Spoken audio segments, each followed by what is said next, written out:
Today we have the ramen beast on the show. Having a passion for ramen and eating a lot of ramen. He eats and sleeps and breathes ramen. I hear you eat 300 bowls of ramen a year. Can vegan ramen really satisfy a fanatic like him? I'm impressed. I'm impressed. Well, let's find out today. If I came here every day, I would get this every time. I love ramen, but I do not consider myself an expert. That's why I brought Mr. Beast here in himself, the Ramen Beast.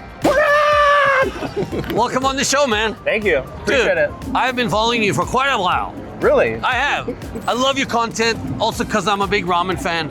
But the thing is, today's mission is to find out if vegan ramen can be done. Oh, no! And for this, All right. I need an expert. All right. I hear you eat 300 bowls of ramen a year. Yeah. Sometimes I do. Sometimes more. That is insane. Yeah. Well, my friend opened a restaurant up pretty close to here, so let's go check it out. Let's do it. Hi guys, I'm Sosei. I'm one of the founders of the Shojin ramen site, the vegan ramen shop in Shibuya. Please enjoy. Nice to meet you, and Nice to meet you. thank you so much for inviting us here today. It's very exciting. Oh, you're very welcome. Thank you so much for coming. My first question is obviously, why vegan? Why vegan? Of course, Japan is famous for tonkotsu and fish-based broth ramen. But Japan also has a long history for using fermentation and seasonings. We wanted to combine those two cultures with modern vegan values into a ramen. What are we going to eat today? Today, we will serve you yuzu shio ramen, Oh, nice. shoyu ramen, Yes. tonkotsu ramen, Without the tong in it? without the tong in it. Yeah. And the kotsu is also. Oh, without the kotsu also. And mazesoba. They're all vegan. Well, it's about to get hot in here, so thank you very much. Thank you very much. ビーガン柚子塩ラーメンお待たせいたしました。はい、ありがとうございます。This is the first bowl of the yuzu shio ramen. What is this? It's jellyish. Smells like yuzu. Yeah, maybe some acidity. Yeah. So, Abram, I don't know if you've seen the show before, but we have a tradition here. Okay. So, you ready for it? Yeah. Let's go for it. Pick up your chopsticks and don't do it. Whatever feels better, man. 3, 2, 1. ITADAKIMASU! Okay. This is yuzu shio base. I don't know. What do you do first? You're the master. I mean, I want to try the soup first. So I'm going to pour myself a little soup in here. Yeah, me too. And I'm going to actually drink directly from the bowl.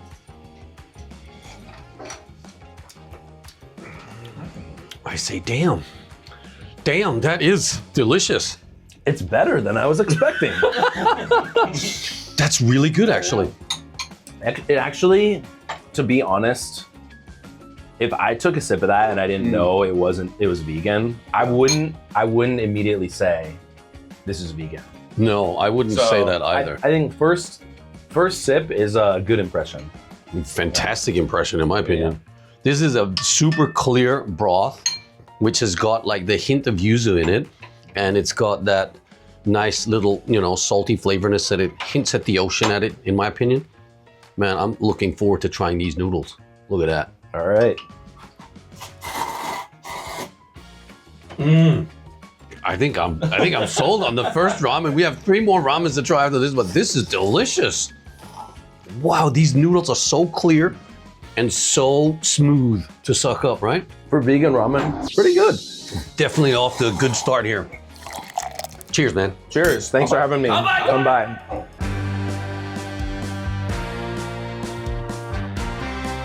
How does one become a ramen beast? Like, how does it all start for you, this journey? I was an English teacher when I first came to Japan, and I would ask all my students to tell me about their favorite ramen shop and turn it into an English lesson. Ah, I like it. So like, tell me about your favorite ramen shop. Where is it? And then I would go eat it. So it started like that. It wasn't like one of those things when you're out in Roppongi and you got completely wasted with all your friends, and then at like 3 o'clock in the morning, you end up in a ramen shop. It was that too. I just loved ramen, and I would eat a lot of ramen. And I would go out of my way to eat ramen. And over the years, I just learned more and more about ramen. And then one day, I met a writer for a magazine, and we started a column reviewing ramen. And that was the beginning of when it turned from me being a regular customer into a collector, as they say. There's 2 types of ramen heads in Japan. There's the joden, the regular customer, and there's the collector. I used to be a Joden, a regular, where I'd have my favorite shops and I'd go again and again and again. Yeah. And now I usually go to a place one time. And sad to say, but I usually never go back because there's so many. I'm always seeking out places I've never been. That's what brings me happiness. Yeah. Is the experience of going to a place like we're here today. Love it. And soaking it all in. Like what kind of decor, what kind of atmosphere, what kind of ambience, what are the rules of the shop? How do you order? How do they make it? Can you see the kitchen? Can you see the master? Are photos allowed? Every place has their own little nuances and way that they want to conduct business. I must say though, the white peppercorn that we just sprayed on top of it, that just elevated it. I mean, super simple flavors. It's salt and pepper basically with yuzu in it, and that is delicious. It's also fresh in the summertime. I respect the aji hen, as they say. Yeah. Midway through your bowl, add some kind of condiment, some kind of spice, seasoning to change the dynamic. I have no idea what this jelly is. We're gonna try it here. You grab that one. This goes into the soup. Oh, this is dessert? Don't put it in the ramen. I was about to dump it in. Oh, it's a dessert. Let's try it. Oh my gosh, that is just so delicious. What is that? Jelly? Oh my God, it's so good. I think that that cleansed my palate, has made me ready for the next ramen. I like that a lot. じゃあ次お願いします。 Let's go! Right now we've got the soy-based ramen coming in. ありがとうございまビーガンす。醤油ラーメンお待たせしました。 Vegan soy ramen. Oh, that looks delicious.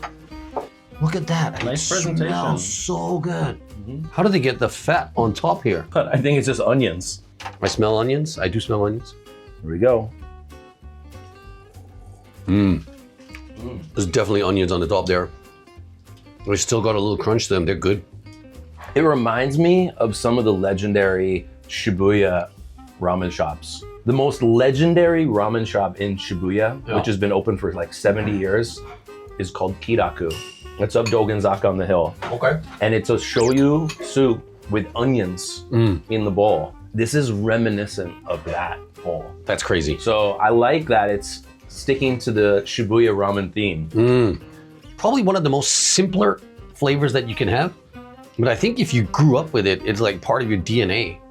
Yeah, especially if you live in Tokyo a long time, like classic Tokyo style ramen is shoyu ramen. So I think for Tokyoites, the shoyu ramen really hits, like it resonates. All right, let's see how these noodles carry up. Go for it. They kind of look like the same ones we had earlier. So this is kind of a step. I think these are a little thicker, a little bit wavier. All right. I'm impressed. Like I keep going back for more bites. So that's a good sign. I could tell whoever designed the menu here, they understand Japanese food, number one, but they understand the balance and how all the elements in the bowl have to play off of each other to create as much umami as possible and as much flavor. So far, I'm having a great time. It's great. Yeah. We're halfway through the menu. Yeah. And it's really powerful. Do you want to try and like some of this shiri? This is their own recipe. Would that also change the flavor of the soup? Absolutely. All right, here goes.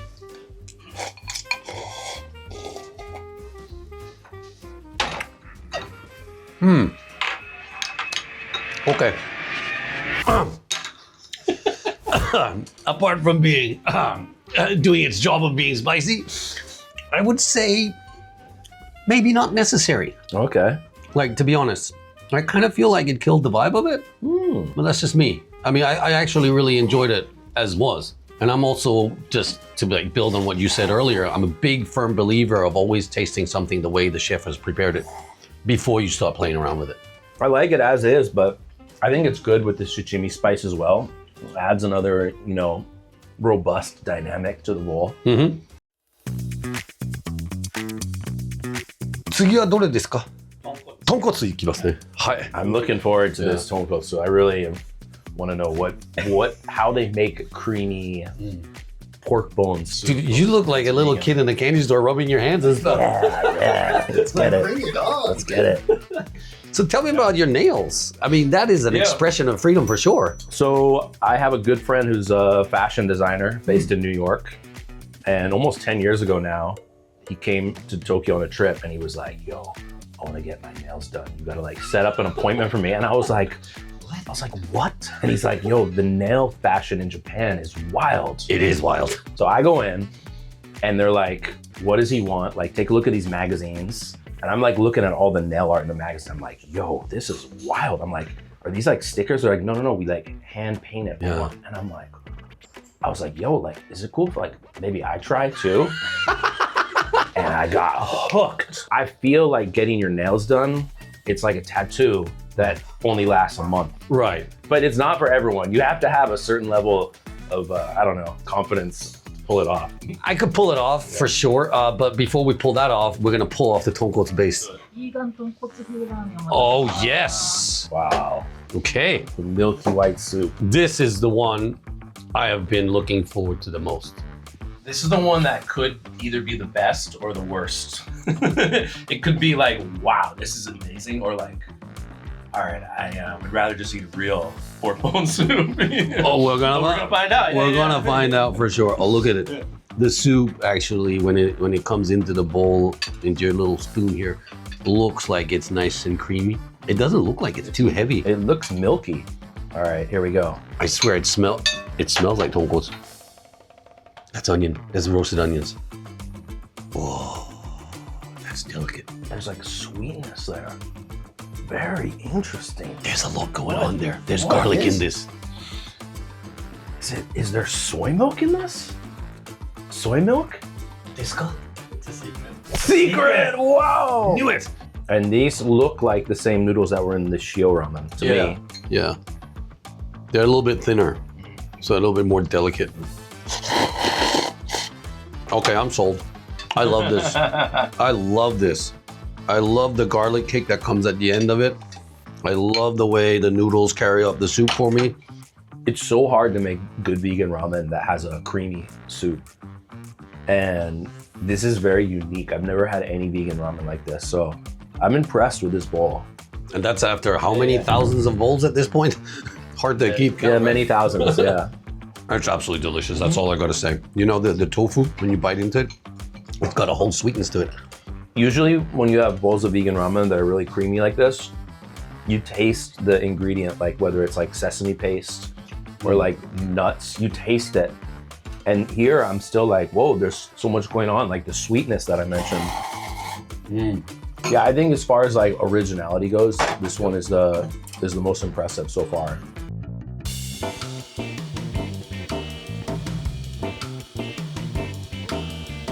Yo, this is like the big multi-million dollar question. How do you make a good, delicious ramen noodle that's gluten-free? It's so hard because ramen noodles are wheat noodles. Right. So the minute you say it's a gluten-free noodle, you have to take the wheat out of it. It's not ramen anymore. Do I want to put like a Vietnamese pho noodle in my bowl of ramen? That's not ramen then. Yeah, just to cater towards the customer. So it's a real challenge. I'm waiting to try a gluten-free noodle where I'm like, wow, this is awesome, but it hasn't happened yet. Here comes the last mazesoba ramen. Let's get it on. 混ぜそばお待たせしました Whoa, that is pretty. Wow, this is like, looks like Mexican inspired almost. It smelled of fresh cut onions and peppers and garlic all at the same time. That is great. All right, let's get into it. This is it. Yeah. We've got this bowl. It looks like a piece of art to start off with. It's got chopped red onions, bell peppers, and the imitation beef with lots of garlic on top of it. I have no idea what to do with this thing. Maybe you could show me your magic? Of course. Well, as you know, this is mazesoba or soupless ramen. Of course I knew that. Liar! And this style of ramen, you want to mix everything up really well before you eat it. Okay. I've actually never had mazesoba. Really? Never. 35 years, never had it. I've also never had skim in. What? What? It's true. Holy moly. I know what it is. We need to take you for Skayman after this. We might have to do another bowl, another shop after this one. It brings out the smells, right? The aromas. The aromas, yeah. Tantalizing. Oh, it looks good though. All right, after you, sir. So you don't mind me digging in? Go for it. Oh man, this is actually super exciting for me. It doesn't make sense in my little monkey brain that there's no soup in this. It's all oiled up already. You could tell everything has been flavored. Here we go. It's a small ITADAKIMASU. Oh yeah. Oh yeah. Let's go. Let's go. What? Ah, damn. Or that tastes like meat. It's almost like a Mexican pasta somehow. I don't even know if that makes any sense. How is it so delicately oiled up? Every piece of noodle, it's delicious. This is my favorite bowl. If I worked here or if I came here every day, I would get this probably every time. Yeah. Just so you guys know, we're on bowl number 4 now. And to be able to hit it off that good? Yeah, I'm impressed. This is Oh, really man. good. You don't even think about the vegan aspect. Like when you're eating this, it's just delicious food. Even though there's a lot of bell pepper in here, it's not like you have a mouthful of bell pepper where it's like overpowering. It like flows perfectly. No, really good. There's something about the freshness from all the bell peppers and everything that's mixed in there. And then you get that garlic paste. It kicks in your mouth. It really punches you. I like this one a lot, yeah. I would like to try this with a little bit of like chili oil on top. Oh, I think that would also be amazing. that is Ramen Beast. Thank you very much for coming on the show today. It was absolutely amazing journey to go through with you. My pleasure. I do this every day. Yeah, Invite me out anytime, man. crazy. Absolutely, we should definitely do more. Where can we find you on social media? Ramen Beast, Instagram. You'll just have to search and discover me where you can discover me, but Nice. we'll see what the future brings. Well, there you go. I hope that I could somehow help you get into, you know, a new form of content creation. Thank you. I'll be happy to help you with that. And absolutely, let's do more ramen shows together. Anytime, man. And without that, don't forget to subscribe to the channel. Tell me in the comments below which one you thought was the best. We clearly voted for the mazesoba, which was the big surprise and the real game changer in this Shojin ramen shop today. Don't forget to come back and subscribe to the channel, set the reminder, and we'll see you in the next one where every bite tells a story. 3, 2, 1, you ready? What?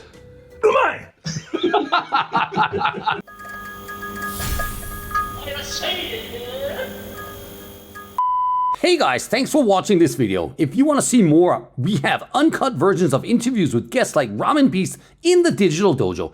Join us by becoming a member of the channel. Was!